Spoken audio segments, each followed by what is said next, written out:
Chapter 20 Friends. Beams of blinding white light darted across the dining hall of Malfoy Manor from either side. An unholy chorus of wailing rose from the vampires. Squinting, Harry looked around the hall. Vampires were bursting into showers of sparks and flame, one by one. Between the white beams, Harry could make out flashes of other colours. A barrage of spells was being directed at Roll's wizards. People, another task force of wizards, were entering the room through holes blasted in the walls. Every remaining member of Harry's force cried out in relief and gratitude. The cry turned into a battle cry. The few vampires still in the hall fled however they could. Roll's witches and wizards were bound and subdued within seconds. Harry slumped to his knees with relief and exhaustion. His sword clattered to the floor. Aurora hunched on the floor beside him, laughing in weak spasms. They looked up together and surveyed the surrounding carnage.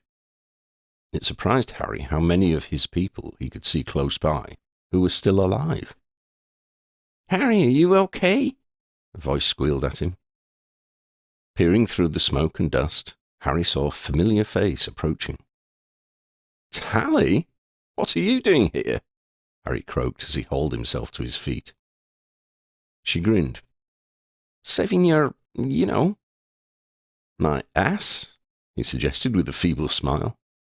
Tally blushed, which Harry took as confirmation.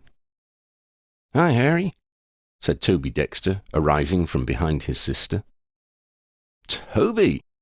Thanks for coming," Harry said as he shook the young man's hand. "You guys really saved the day." "Sorry," Harry added, noticing the blood on his hands and now on Toby's.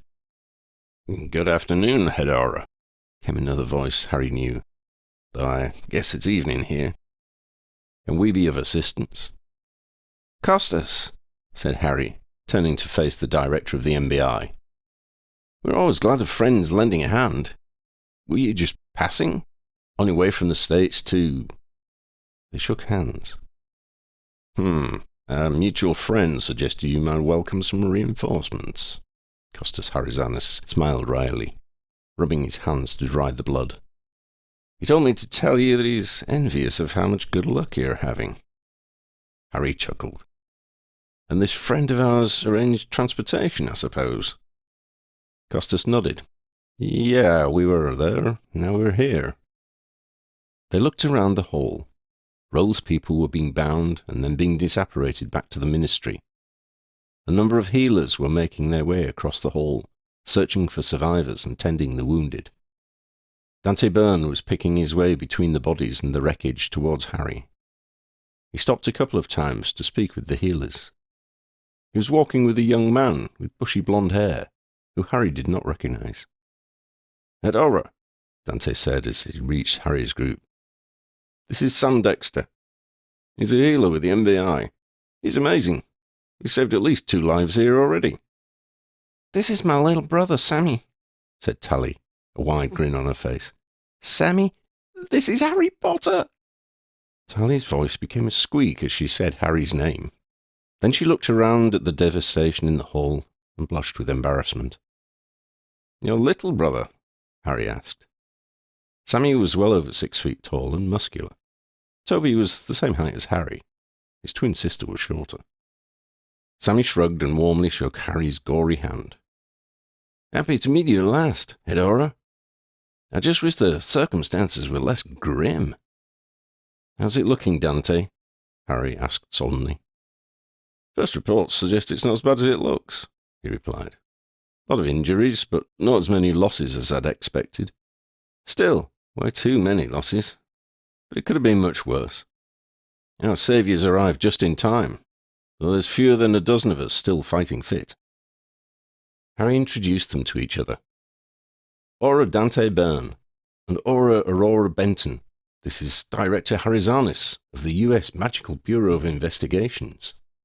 And these are Agents Tallulah, Toby, Sammy Dexter." "Aura Aurora?" Tally asked. "That's right. Tallulah," Aurora confirmed coldly, then broke a smile. "And Thanks for saving our lives and everything. Well, we are glad to be of service, Costas asserted, before Tally could add anything else. It's great to be able to leave the paperwork to someone else. Oh yeah, our mutual friend said not to forget about the professor, if that means anything to you. Oh, Merlin's pants, said Harry. It certainly meant something to him.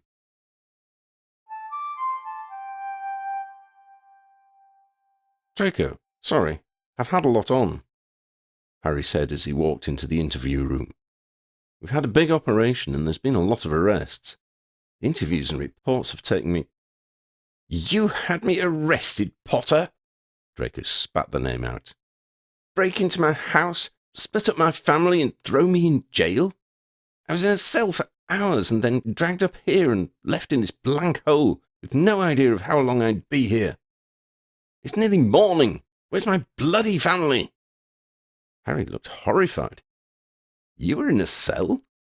My orders were to extract you and your family and keep you safe while we...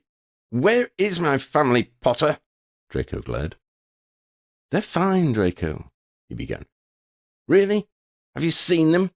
You claim you didn't know I was in a cell. How do you know where they are? Look, Draco, Harry started to say before being cut off again. You don't get to call me Draco like I'm a friend, Potter. Just answer me. Where is my family? Harry was already tired. He didn't need this. He fought the temptation to begin with, well, your father's in Azkaban. Draco, Professor Malfoy, I mean.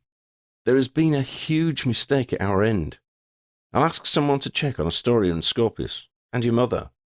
I admit I haven't seen them myself, so you're right to ask for confirmation. Just a moment, please. Harry looked out into the corridor. A trainee Aura who had stayed behind with Ricky Sharp to hold the fort was passing. She looked tired, with red-rimmed eyes. It had been a long day for everyone. He asked her to check on the Malfoy family, let them know Draco was fine and helping Harry, then report back. He went back into the interview room and sat at right angles to Draco. I'll try not to keep you any longer than I have to, Professor, Harry promised. I need to let you know what has happened at your home this evening. And I personally need to know what has happened to you in my absence. Is there anything I can get you before I go on? Well, if I had my wand, Draco snarled, I could get myself a drink. This appalled Harry. They took... Bloody hell. But of course they did. It's procedure. The point is that they should never have processed you as an arrest. Professor, I will not let this pass. I'll track down what has gone wrong, I promise you. My orders to them were to take you all to safety, and that I wanted to interview you, as I'm doing now. Please let me explain what's been going on at your house. After a moment, Draco nodded his assent. We've been tracking Thorfinn Roll, who was taken over from Rabastan Lestrange. We've had a couple of run-ins with his organisation and lost some auras. Then we received intelligence that Roll was going to attempt to hold another of the rituals to make a Muggle child into a wizard. We found out he planned to hold the ritual at Malfoy Manor. And you assumed I was complicit in this, Draco surmised. It was one possibility which prudence forced me to consider, Harry admitted. Hermione refused to believe it, and I agreed with her. So I had to consider the possibility for the safety of my auras. We placed the manor under surveillance and saw you had a visitor. Then the rest of Roll's people started to arrive. The visitor had been in touch, wanting information on some dark artifacts. I invited him to visit, to see if he seemed like a genuine historian. I just decided he was not, and your goons burst in. They arrested both of us, Draco explained. Harry nodded. My apologies for that. After securing your family, we tracked down Roll to your formal dining hall. There was a battle. Roll had a number of vampires on his side. We lost several auras and enforcement officers, but we won. I have arranged for some ministry experts to visit Malfoy Manor in the morning to assist with the repairs. Frankly, Draco, we would all have died if we hadn't had help from the MBI. Emotions were running high. It's no excuse for the way my staff treated you. It may explain it. Draco shook his head. It seems whatever I do, however hard I try, however much I do to help, people will always assume the worst of me. Harry leaned forward. Draco, you know Hermione has completely changed her mind about you since the old days. So have I, as I believe I have shown. Even Ron accepts you as a good guy now. None of us ever thought we would see that. You must know, the reason people have prejudices about the Malfoys is down to your father, not you. It's not just that, Draco went on. I'm really trying to help you with this old magic case. The only things that have happened as a result are the authorities assume I'm their enemy, and my wife is cursed to die. Harry sat up. What? How did... Draco hunched his shoulders. That first ritual. The beloved blood curse my father used on me. It condemned a story with the blood curse. Ambrose has been trying to help. He has managed to give her years more life. But eventually... I'm so sorry, Draco, Harry ventured. Draco glared. Why did I ever let you get me involved in this, Potter? We were happy. Then the great Harry Potter comes along. My father tries to kill me, and my wife is cursed to a lingering death. Damn you, Potter! Give me my wand and my family, and let me go to what's left of my home.